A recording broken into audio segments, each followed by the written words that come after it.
At the end of your life, what will be your legacy? What will you leave behind for future generations? For the world, join the World Messenger, Izabela Lundberg, each week as she brings you a new distinguished guest from the business, sports, or entertainment world to share their success, their struggles, and their lessons. They will share their insights into current hot topics that affect everyone. Izabela facilitates an intimate, vulnerable environment to find the true value of humanity and real leadership.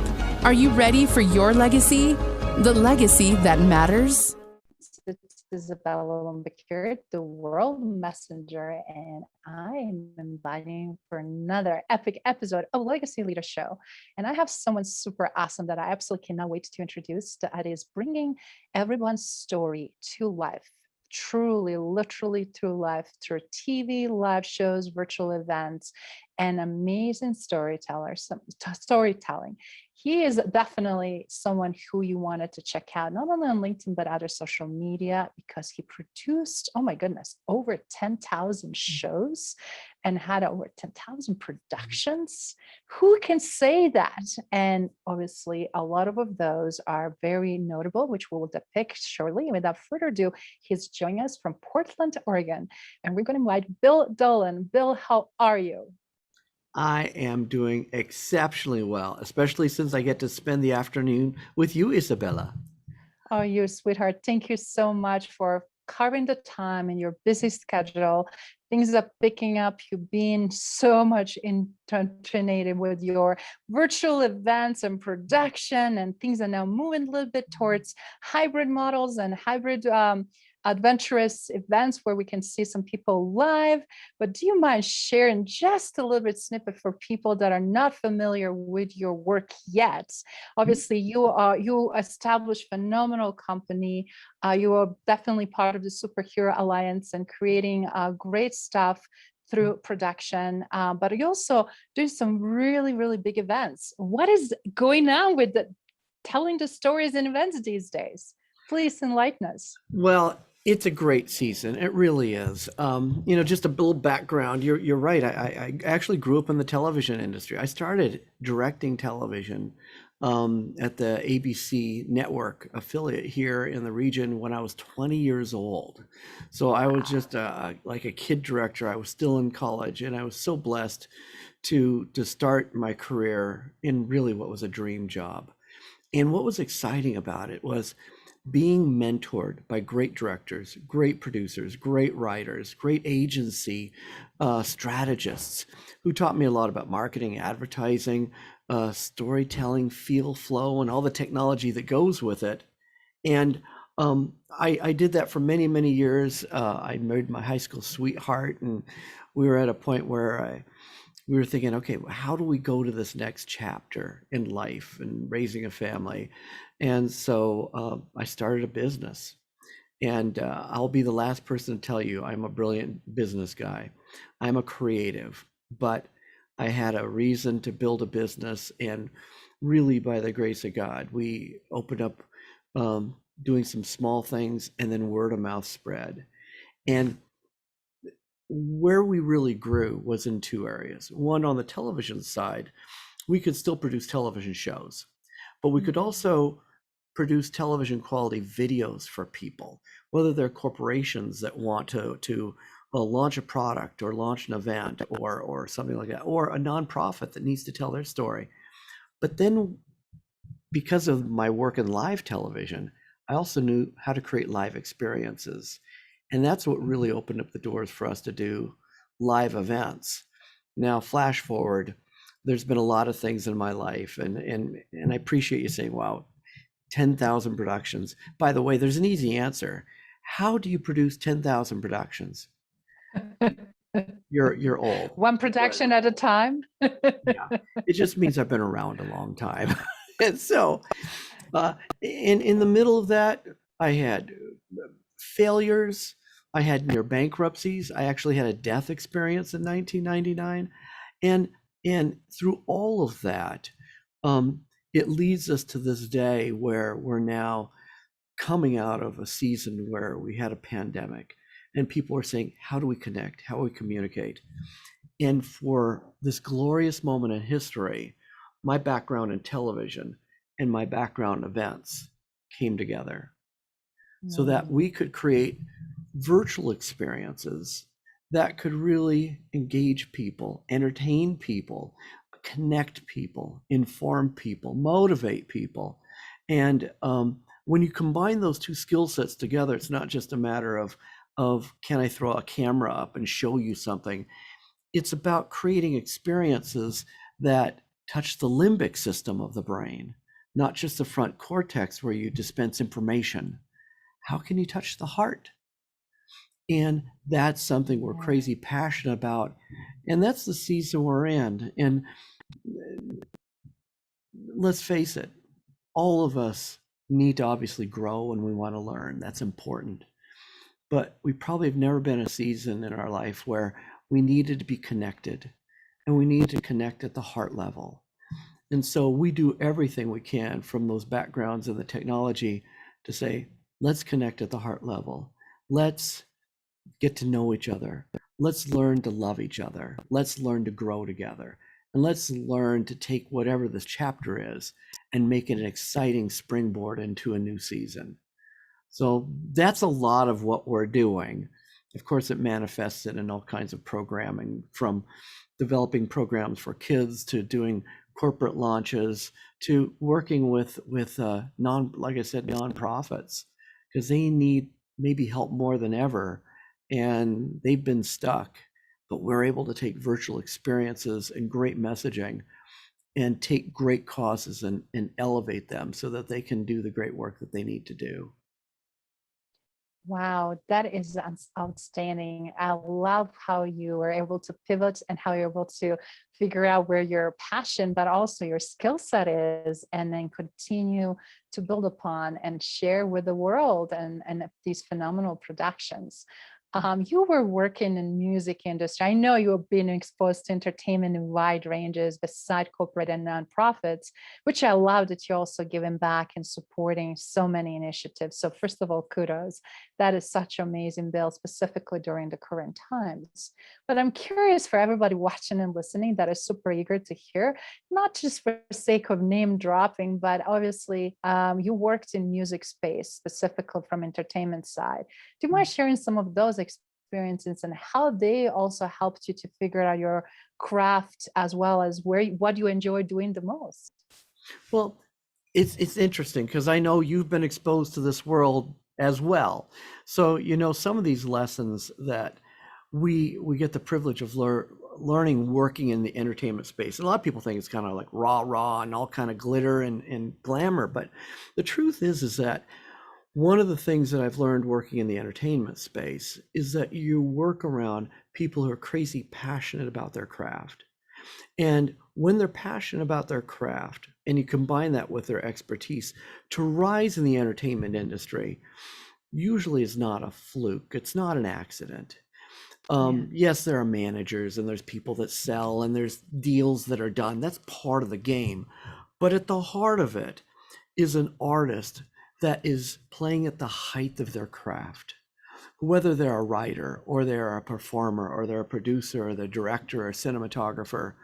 And one of the great joys that I have is surrounding myself with people that are crazy better than me. I know my lane and I'm great at my lane. But when I look over here and I see this incredible gifting in the audio world or in the vocals or in the musical world or the technical worlds, and to surround yourself with that, it really is a metaphor for life success and even business success. Because sometimes, when we start out, we want to be the smartest person in the world, in the room. It makes us feel good and, kind of that game of being the boss. But it doesn't take long that you realize what's more important, my title or the outcome I can offer the world. And you realize that the outcome that you can give is through surrounding yourself with the best of the best. And instead of saying, look at me because I'm really important, really what I've learned as a director is to recognize I'm more like an orchestra conductor. So as a director and a producer, I can bring the music and I can, bring, the pen. and surround myself with that I can go, let's start now. And I can help them through the music to produce something beautiful. Now, you said not to drop, or I could drop names. I'll tell you one of the things that's one of the great joys is I do love music, and I will tell you, probably like a lot of kids, I was in a rock band quietly in my shower with my shower brush.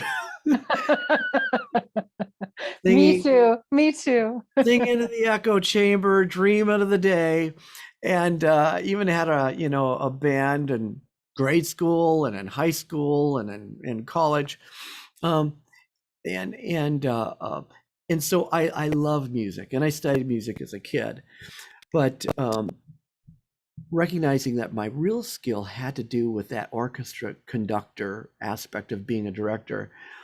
As I expanded into my own agency and started doing more work, word started to spread. And it started out with doing small scale projects and then large scale projects and doing things for 100 people to 10,000 people to arenas to, I mean, everywhere from,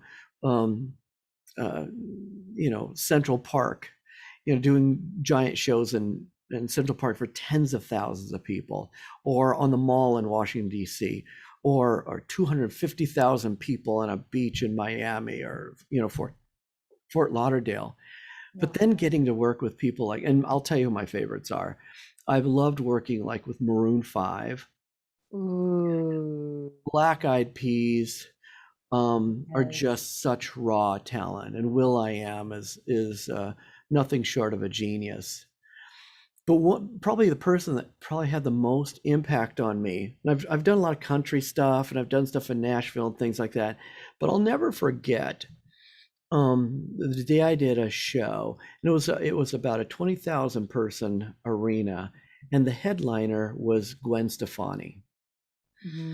And there were lead up acts leading up to that, and I was kind of getting a rhythm now of who the artists were, and I kind of started to believe that if you just worked hard, anybody could really rise to it. And then Gwen walked in the room. And I remember when it's the opening number for that show, and she was doing a series where she had a team of dancers, but they were doing it to a rhythmic structure. So instead of it just being like, and here's Gwen, it started out in the dark, and everybody was anticipating. Nobody said anything, but the house went dark. And imagine 20,000 people rumbling in anticipation.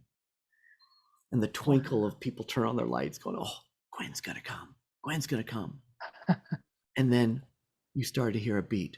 Boom, boom, boom, boom, boom. And you could feel the energy in the room rise. And then the dancers start to parade on the stage. Boom, boom, boom, boom, boom. And then they parted, and Gwen stepped out. Now, this wasn't just a production, and it just wasn't about anticipation. But in that moment, when she stepped on that stage, she carried the raw charisma that filled that arena. She filled that arena. And I caught on as a director that some of us are born to make the content, but there's a handful who have been given a rare gift to deliver the content. Wow.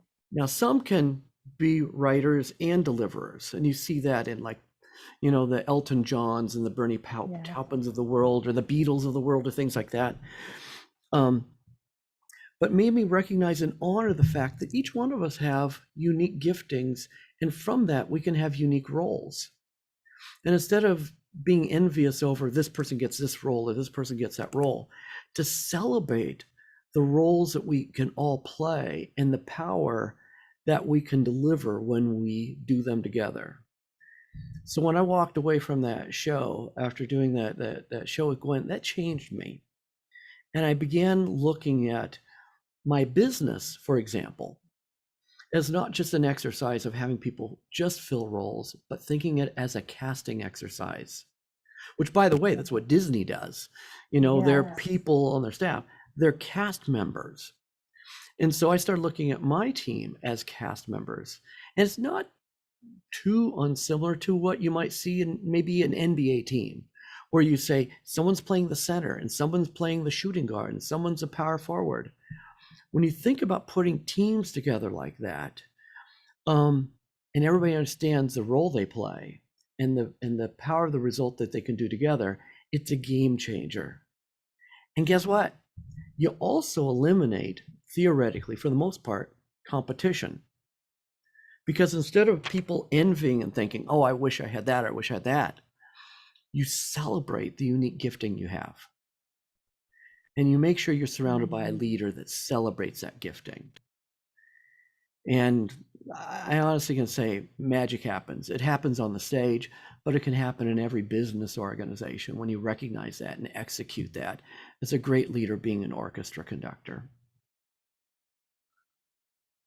Wow. That is so much amazing value and wisdom and realizations, Phil. Wow, what a powerful share. And I love how you paint the picture. I could just see it on the screen like it's a movie, or just the way you talk and share the details. And I'm just now curious, being conductor, obviously you found yourself that you do that extremely well. But I'm curious, which role do you like better, being director or being producer, or do you like both? Because a lot of times people usually go and focus only on one, not that they cannot play multiple, but they just really wanted to do either just producing or just directing. So I'm curious about you. Well, it's a great question. You know, I've been in the business for well over 30 years, and um, I would say I enjoy the most producing an outcome that makes people go, wow. When we can produce something that makes people go, wow. And ultimately, whether you're in business or you're in entertainment, people engage with you because you're going to give them two things: either the outcome that they're hoping to buy from you, or the transformational experience that they want to have by being a part of what you're doing.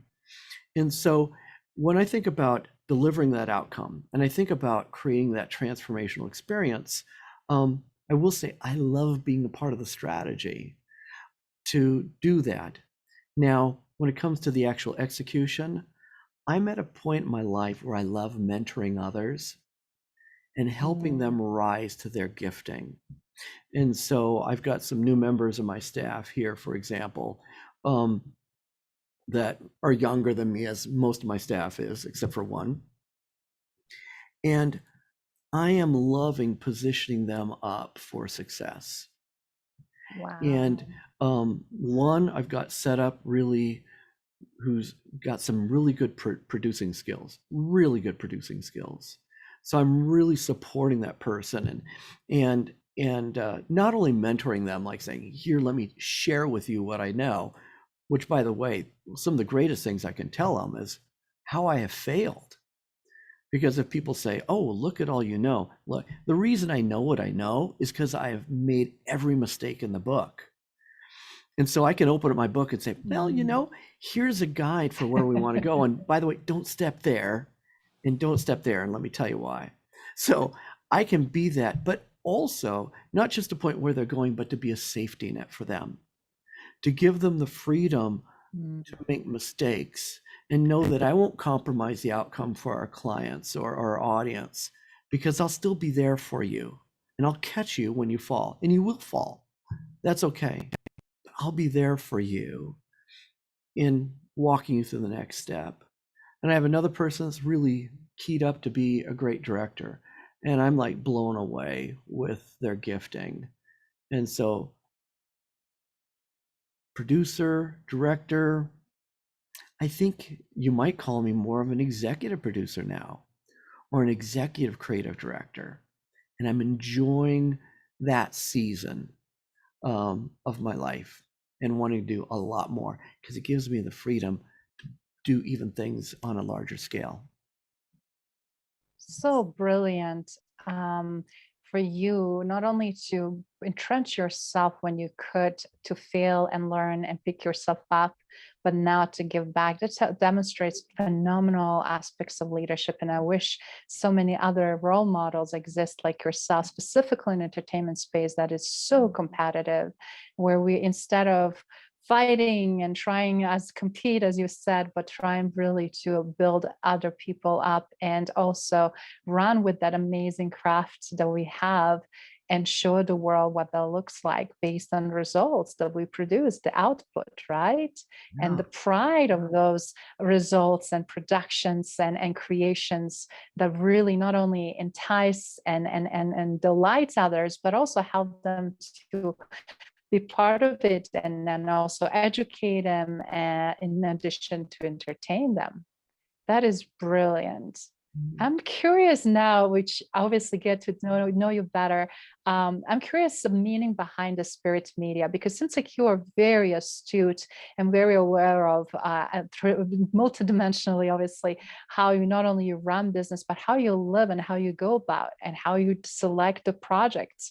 The fact that you also give back in community, that you play very well in such a competitive, corporate arenas and also entertainment space and continue to build your name for. What would you say, from where the spirit media stemmed from, but also what would you say it's a key ingredient to your success and obviously success of others as being your mentored and coached by you? Well, I would probably say the most significant ingredient or foundation or episode that changed my life was when I died. The short version of it is, I had married my high school sweetheart, 5 incredible kids.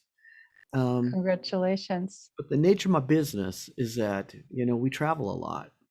And I was successful, by the world standards. Oh, look, he directs here and he's working with this people here.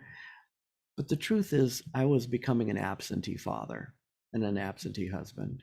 I was gone a lot. And I was there for the kids' games. I was there for all the stuff that was important. I thought I was checking off the relationship box with my kids.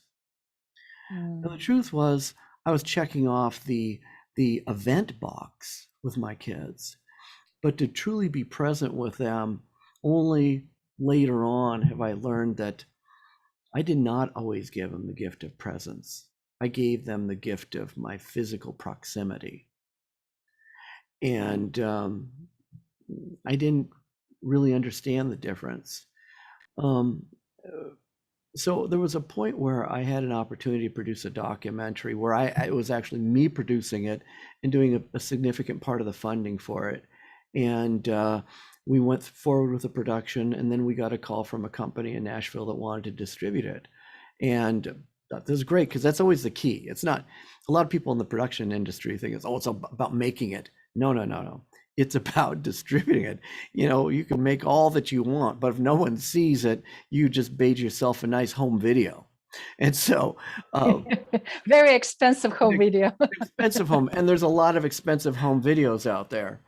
Yes. So we got a distribution deal, and all I had to do was fly to Nashville to get it. So on January 28th, 1999, I hopped on a plane with my very best friend, Timothy Greenidge. He's one of the greatest gospel singers in the world. So gifted. He was going to Nashville also for some musical projects. And about 20 minutes into the flight, I didn't feel right. I started to feel sick. I couldn't put my finger on it. But it was like everything was kind of closing in on me. And I turned to Tim. I said, Tim, something's not right. And that's the last thing I said before my eyes rolled back in my head and my arms flopped by my side and my heart stopped. Now, Tim didn't know formal CPR or anything like that, but he knew there was something wrong. So he began doing chest compressions. And when that didn't work, he literally picked me up, put me in the aisle, and started pressing on my chest. And as Tim tells me, he was just pulling back his fist. And he was saying, okay, I'm going to have to break your ribs. And he's pulling back his fist. And just as he gets back, I take a breath. Now, needless to say, it made a scene. It resulted in an emergency landing. And I end up getting diagnosed with malignant neurocardiogenic syncope, which malignant means you can die from it. Neuro's brain and cardio's heart, and syncope means out of sync.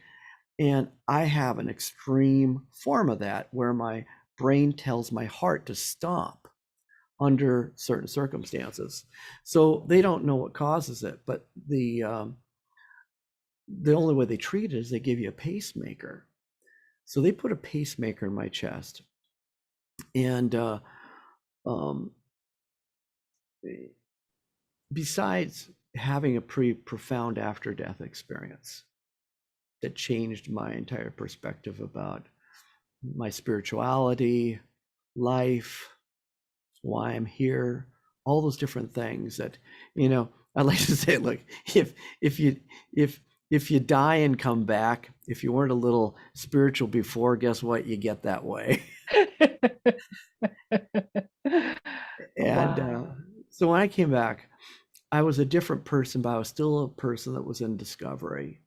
And part of that discovery, one of the questions I ask is, why do I get to be here? Why am I here? And I was asking that question even while my doctors were explaining to me that, oh, by the way, it turns out your pacemaker right now is going off about a half a dozen times a day. So Wow, you should be that's really amazing. thankful that when you go to bed at night, so far you get up the next morning, but there's no guarantees. So when you are face to face with the prospect of eternity, it makes you cherish not only every day, but actually every breath you take is a precious gift. You think, how am I going to use this breath, this gift, to be a gift to the world? And the day that I do close my eyes and I'm no longer on this world, what will be the lasting impact of the time I spent here? What will be my legacy? Will it be money, things? Or will I have done something even more significant that have made a profound impact in the world? That was the pursuit. And so there were clients that I used to have, I don't have anymore. There would be jobs that people would offer, I wouldn't do.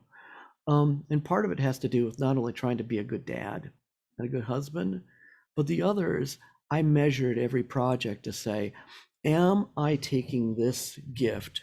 I don't, you see I have there's a little microphone. We both have these microphones here. But look, when we're in media, Yeah. we lift up a camera, we lift up a microphone, and we put it in front of the mouth, in front of the lips of someone or something. And the question is, for those of us in media, do we use this gift to amplify truth and hope and encouragement that makes a positive difference in the world? Or do we use this mic simply to maybe even distract or hurt? Mhm. And I had clients I could say, I don't think they're significantly adding to the world. They might be distracting. So changed up our whole client structure, changed my travel schedule, changed all those different things.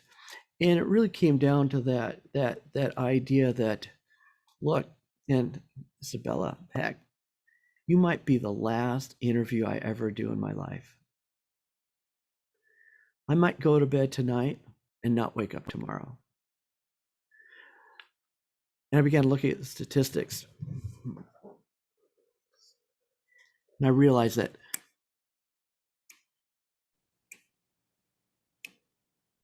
every time I snap my fingers, another person leaves this world. Yes. 150,000 people a day die. Yes. But you and me and anybody watching this is still alive. We've been given this precious gift of life and hopefully wisdom. And then we all get to ask ourselves, how am I going to use this today to make this world better? And when I leave, how will I have made that lasting impact? And that's where my heart is. That's why I wrote the book, 7 Disciplines of Relationship Marketing. That's why I'm working on another book called Discover Your Brand Soul. And it's what I pray that our company and our production company does every day is we want to make a dent in the universe that people will say, that made a difference, a really powerful difference. We all get to do that. Yes. We get to do that. You make your legacy every single day. Every single day.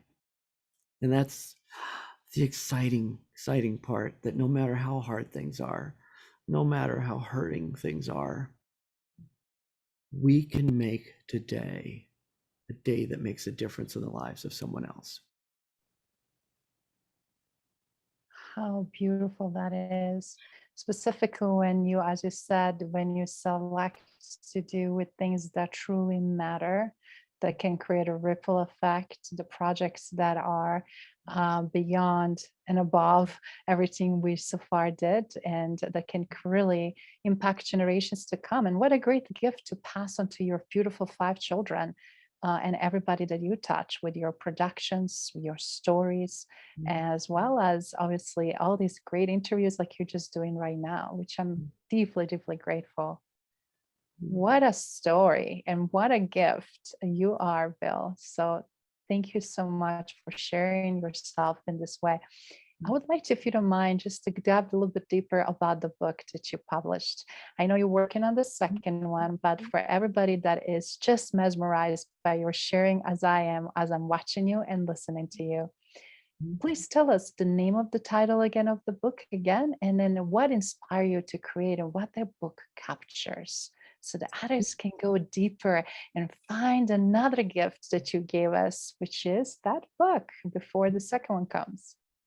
Well, I appreciate you asking. The book, and quite gratuitous, you see the logo on the back here. It's the 7 Disciplines of Relationship Marketing. And I have a website, 7drm.com, and it's available on Amazon, and it's we have a Kindle and an Audible and all that. But the real root of it was really came out of my pondering after my death experience. I mean, look, it doesn't matter. You have this death experience, and I come back and say, well, I'm still a television director. I still grew up around the world of marketing and advertising and entertainment. And where does that all fit in? Because sometimes you wonder if you've had this profound experience, what can I bring to this world that I've grown up in? And I did a lot of research, and probably one of the things that really stood out to me about my death experience is really one of the most precious gifts that we get in this life, and it's the gift of relationship. Yes, it's like we're born for relationship. It's in our DNA for relationship. And the tremendous joy that we get in relationships. Yet tragically, a lot of business, and even the entertainment business sometimes, it's been reduced not from relationship, but reduced to transactions.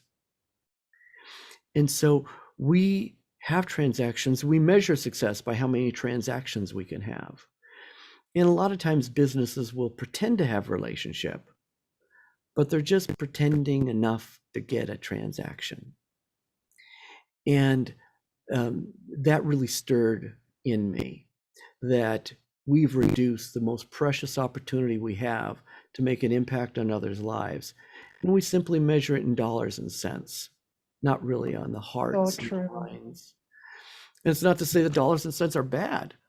We all need to create sustainable business models. That's important.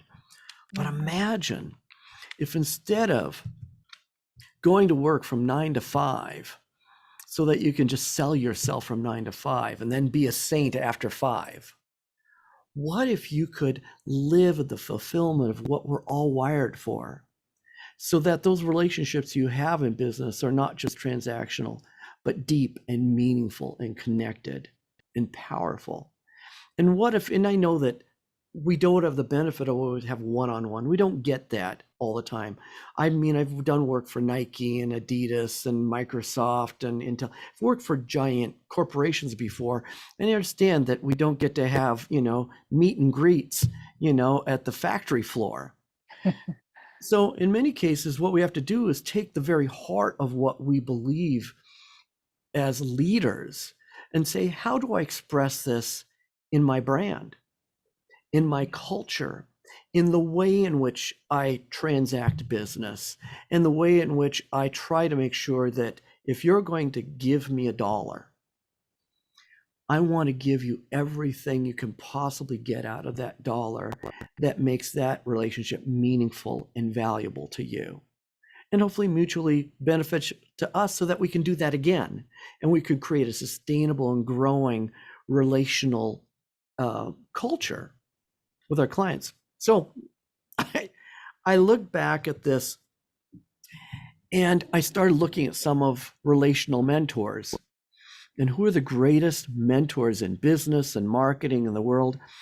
And I wasn't even satisfied with that. I said, what if we didn't create just marketing plans, but what if we could create something that was so powerful that instead of just marketing, we could create movements? So now I'll say I grew up Catholic. And so certainly one of my life mentors growing up was Jesus. So it's like, okay, what did Jesus do? And not just Jesus, church Jesus, but if you look at science and archaeology and things like that, what can I learn about this person that spearheaded a pretty profound movement? And what I could look in the business world, and what could I look in my entertainment world? And I found out that 3 organizations or individuals that look a lot alike. One is Steve Jobs, the other is Lady Gaga, and the third is Jesus. And their models are so close. And each one of them have contributed to 7 powerful disciplines that have created movements in their respective industries. Wow. So I began reverse engineering that. What's that look like? And that's where the 7 disciplines came from. And I'll tell you what one of them is. And this one discipline is going to be the foundation of the next book, because the next book is going to be called Discovering Your Brand Soul. And it's the part that people miss because we're busy making a logo, doing a paint job, initiating a policy or doing that. But when you understand your personal brand soul and then your corporate brand soul, this is the foundation of creating lasting and meaningful businesses and movements. And so one of them, and it sounds so simple, is understanding the power of purpose. And people like Simon Sinek, great author, talks about this. He says, start with why. People don't know what you'll do or how you do it. They want to know why you do it. So when an individual or company gets real clarity on their why, and I've got exercises in the book of kind of how you can discover that, it takes you to the next step, and that is understanding your missions. A lot of companies do a mission statement, and I respect that thing we put on the wall, like, oh, we're going to do this or we're like that. But look, if you look at some of the greatest mentors, including Jesus, he actually had 26 missions. And they treated missions almost like a military type of scenario where you'd say, well, my purpose is to, free the people or to do this, whatever. But you have multiple missions. What does it take to do that? And so when you take those missions and you say, every mission now is aligned for the fulfillment of the purpose. And the purpose is something you live, but a mission is something you accomplish. And as you go through those missions, and there can be financial missions, cultural missions, spiritual missions, all those different pieces that go in hand, Those missions then lead to the next step. And this is the power of a word that gets dismissed all the time, and that's goals. Now, Yes. and I'm just saying this because we're friends. I will tell you, during COVID, I put on some weight. And like a lot of people, I said, oh, it's time to lose some weight. Okay. And it's easy to set goals. It's the beginning of the year, I need to set goals. Yeah. But where a goal really has power in the case of a brand soul and people that are ready to make movements, not just check off boxes, is that every goal is actually connected to a mission.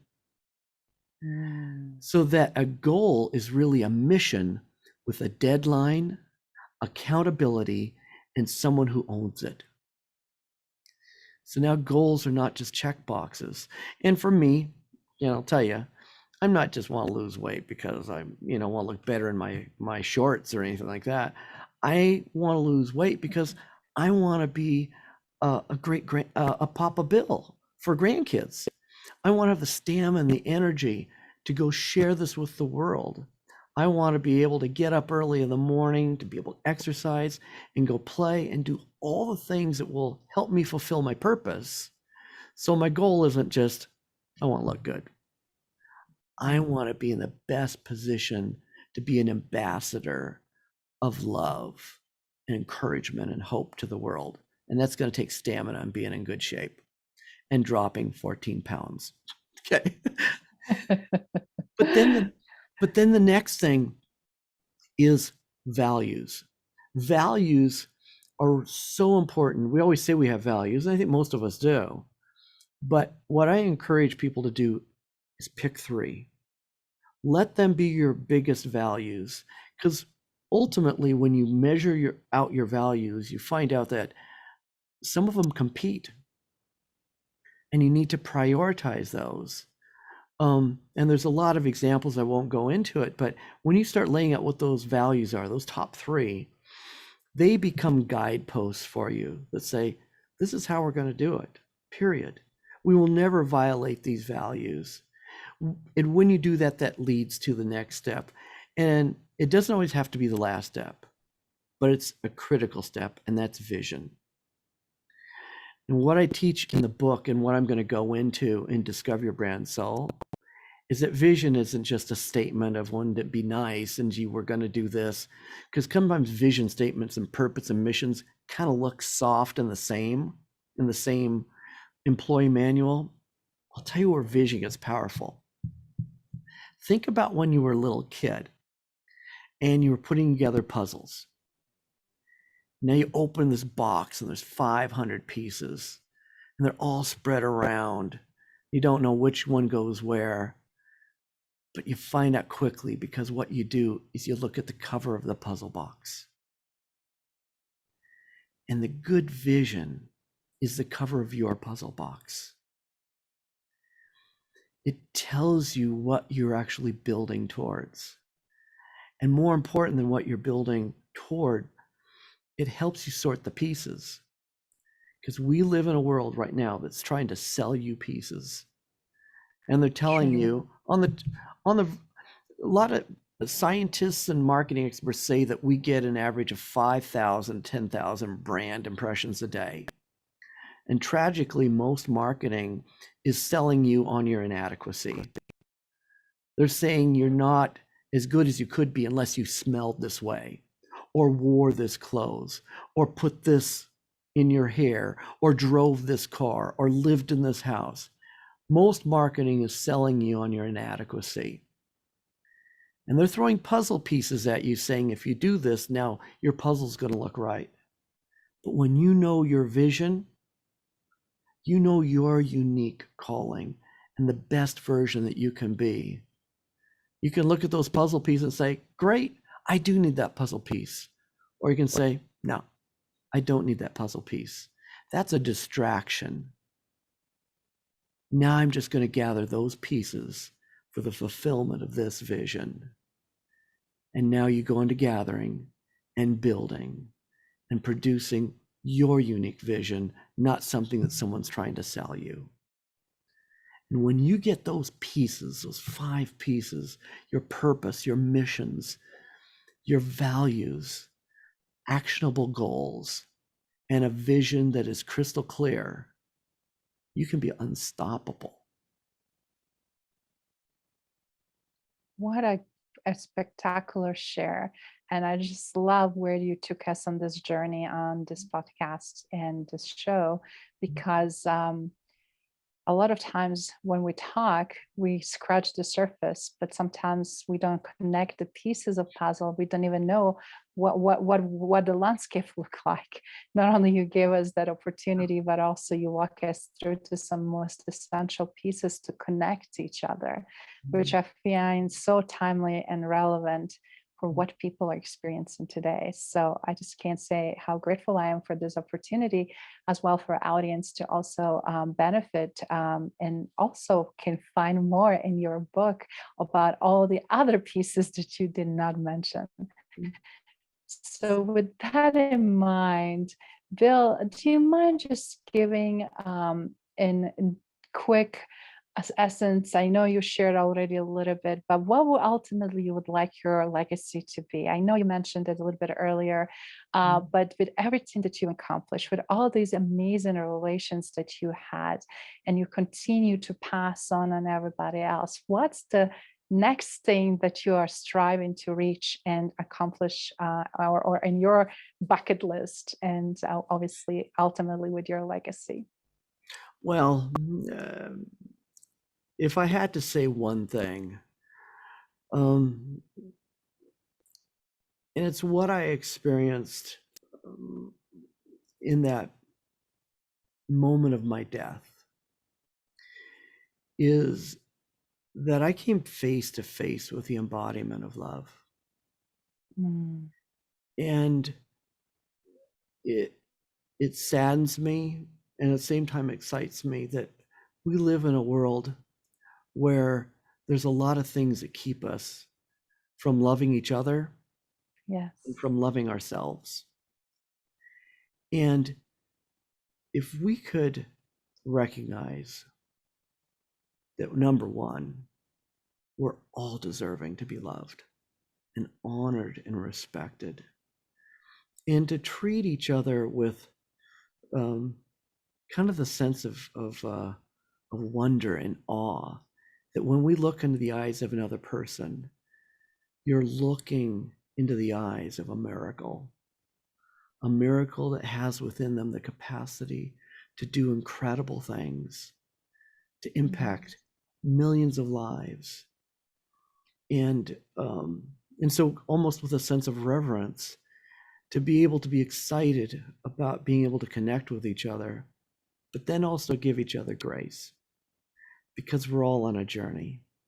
And it's safe to say, no matter what the season, any one of us at any one time has experienced tragedy, might be going through tragedy, or is about to go into a tragedy. And we're in process. We're learning how to handle hurt. We're learning how to heal. We're learning how to become. And kind of like butterflies, we love the story of the butterfly and how, it goes in its cocoon and it comes out as this beautiful thing, and we're all going to be butterflies. And it seems like I know a lot of friends who have butterfly tattoos, because we love what the butterfly looks like after all of it. But if you study what happens to a little pupa, before it goes into the cocoon, all it does is eat and eat and eat. And then it goes in the cocoon, and three things happen. The three steps to transformation. And the first thing that happens is the digestive juices in that little caterpillar turn in on itself, and it starts dissolving away parts of its body. In some cases, those little fake legs that caterpillars have, they dissolve away. And some of us might be in that season where the things that we have held onto our identity, for us to transform, we have to let go of it. We have to let that dissolve away. And that hurts, and it's painful. But then the next step in the butterfly is that Elements of their organs actually transform to prepare it for a flying being and not a crawling being. And some of us are in that phase where you're literally going through a personal metamorphosis. Things are changing in you. You're becoming different. You're becoming better. And you're preparing for the next season. But then there's that third phase where things start to blossom on that little being that never existed before. The little beginnings of wings. And the thing that's so powerful about this and beautiful is that the caterpillar gets to do it inside the chrysalis, and the quiet of the chrysalis. No one has to see this hideous process. They only get to see the end when it's all pretty. But we're going through that process, and we don't have a cocoon to hide. We have to go through this process in front of everybody else.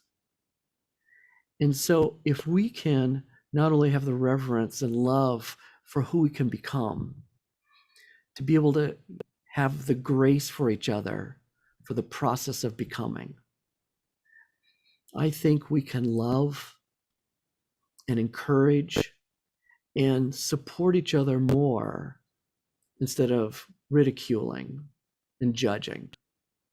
I think if we do that, one life at a time, our world can have a tremendous transformation. But it begins with every one of us. And if you're a leader, you get to do this for your employees, for your clients, for your vendors. And you can have a profound impact that, just like my mentors, instead of just having transactions, you could be the seed of creating a movement. And that would be my ultimate prayer, my legacy. Wow, what a beautiful story, and what a beautiful gift, and what a beautiful fresh approach to transformation, because those are the things that I hear, see, and actually do for organizations and cultures. But that is such a beautiful way, because I always say effort that we need to put on our own selves first, right? To transform ourselves, have a desire to work on ourselves, invest in ourselves, and everything you shared about transformative pieces and what it takes to make that happen. We can't do that for anybody else if we don't do it, if we don't have the path and clear understanding, right? Yeah. So I just want to say that is such a profound word of wisdom that I hope everyone not only is taking the notes, but is also getting not only inspired, but fully motivated to truly do something. Because this is one by far best ways to connect on human level, no matter where you're at in the journey. I just want to say that is absolutely amazing. Thank you, Bill, for sharing that with us. Thank you. So in closing, Bill, for everyone that is really dying to not only get your book, where they can find your book and where they can connect with you if they want to follow up and have a conversation. You can. I am so available and excited to share with anybody. I am available on LinkedIn. I go by Bill Dolan, so I'm there on LinkedIn, and then also the book is available on Amazon. So it's available as a paperback, on Kindle and Audible. And I read everybody asks me, they goes, it's Audible, who reads it? I go, I read it. They go, oh, okay, then I'll get it. I don't want some professional announcer who's really slick. No, you're going to get me if you get the Audible.